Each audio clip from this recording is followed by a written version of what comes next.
আপনার দেশের বাড়ি কোন জায়গায়? আমার বাসা কৃষক। কৃষক?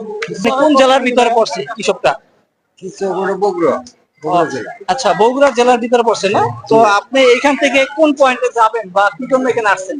ও আমার একটা মেহমান রাজশাহী থেকে আসতেছে, ওনার জন্য আমি স্টেশনে আসি। আপনার গ্রামের বাসা হলো বগুড়াতে নাকি? ওই কৃষক বাস স্ট্যান্ড থেকে একটু ভিতরে। আচ্ছা, কৃষক বাস স্ট্যান্ড থেকে একটু ভিতরে। তো তো আপনারা শুনলেন তার একজন গেস্ট আসবে, সেই জন্য সে জয়পুরহাট রেল স্টেশনে এসে তার জন্য অপেক্ষা করতেছে। তো এখান থেকে কিন্তু বাংলাদেশের বিভিন্ন জেলা উপজেলায় কিন্তু যাওয়া যায়, প্রতিনিয়ত বিভিন্ন রেল কিন্তু যাচ্ছে। তো আঙ্কেলকে অনেক ধন্যবাদ জানাই। আপনার নামটা জানতে পারি? আব্দুল সুবহান। আব্দুল সোবাহান না? তো সে কয়টা আসবে? আপনার সাথে কি তার সাথে কোনো যোগাযোগ হয়েছে? হ্যাঁ, ওই তো 7টায় আসবে। 7টা বাজে আসবে। এখন টাইম বাজছে কত? 6টা গাড়িতে আসার কথা, ওটা ধরতে পারি। 6টা। মাত্র 26 মিনিট বাকি আছে। 26 মিনিট পরেই কিন্তু রাজশাহী থেকে জয়পুরহাট যে ট্রেনটি আসবে সেই ট্রেনটাই কিন্তু আঙ্কেলের গেস্ট আছে। তো আমরা সবসময়